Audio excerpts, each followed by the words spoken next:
So my dog Charm and Belle had some adventures traveling, camping, went in an airplane one time. Um, One time she jumped on my bed, my antique bed, with a homemade quilt from my great grandmother, and she shredded it. I didn't see that coming. I thought, well, let's put this really beautiful quilt on the bed and enjoy it. No, no, the dog jumped up and shredded it. And I was angry, but I did not hit her. She knew I was not happy, but she didn't know. She's like a dog. Anyway, so that was unexpected for her to do that. I wish I'd kept it, but I just want to talk about the way I appreciated her. And when she turned 12 and I realized she was getting old, and I knew I was going to lose her probably before I died.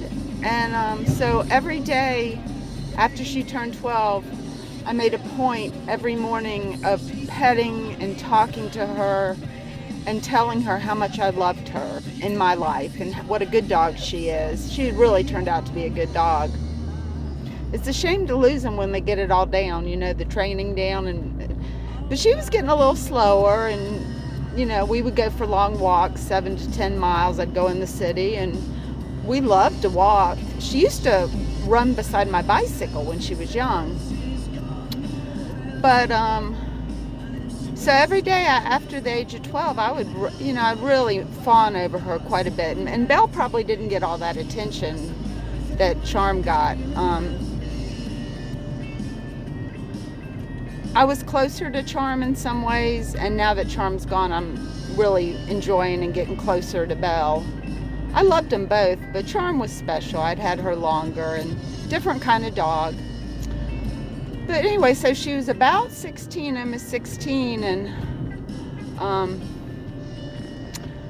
we're going to go get in the car and go to the city and go for our normal walk, which is just great, talking and meeting and social. It's really a great thing to have a dog that's energetic and fun, but also well-mannered, not aggressive, because people like that. Most people do. And Charm was really good at sometimes easing the fear of people or children that were afraid of dogs, because she was so calm. Belle does too, because she's so little. But a big dog like Charm can be intimidating for some people. Anyway, so we were at the head of the stairs, and I forgot my phone. So Charm was at the top of the stairs, and I walked back in my room real quick to get my phone, and by the time I turned around, she was she was down the stairs. She slipped and fell, and the past year or two I'd been helping her up and down the wooden stairs. They're slippery, and she's older, so I would steady her, and she seemed like she needed a little bit of help. And I thought, oh my gosh, my day's gonna change now.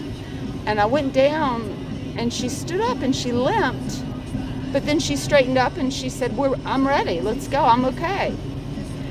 I said, well, maybe this is good then, maybe she's okay, let's go.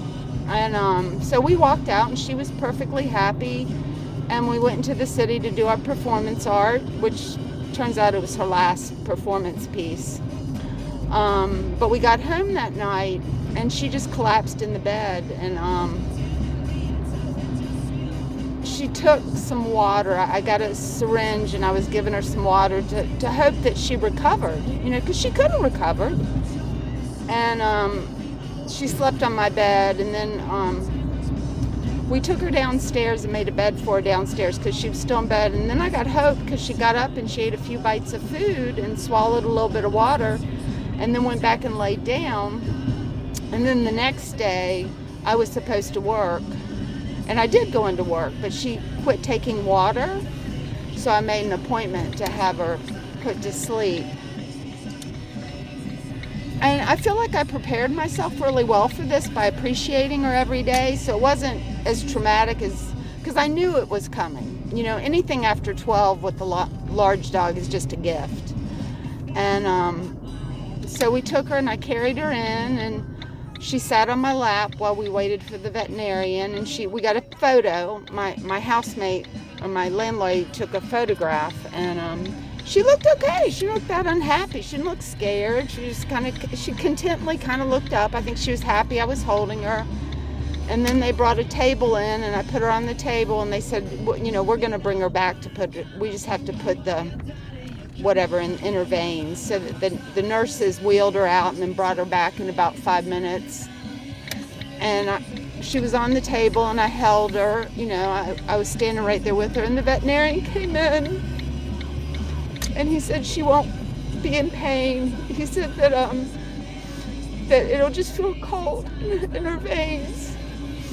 And we did it, and she just peacefully put her head down and went to sleep. But you know, I didn't have the money for surgery.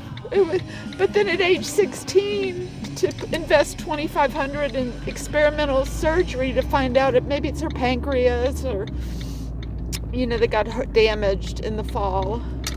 She didn't seem to be in a lot of pain, but so I do think of her and I miss her. She was very special to me.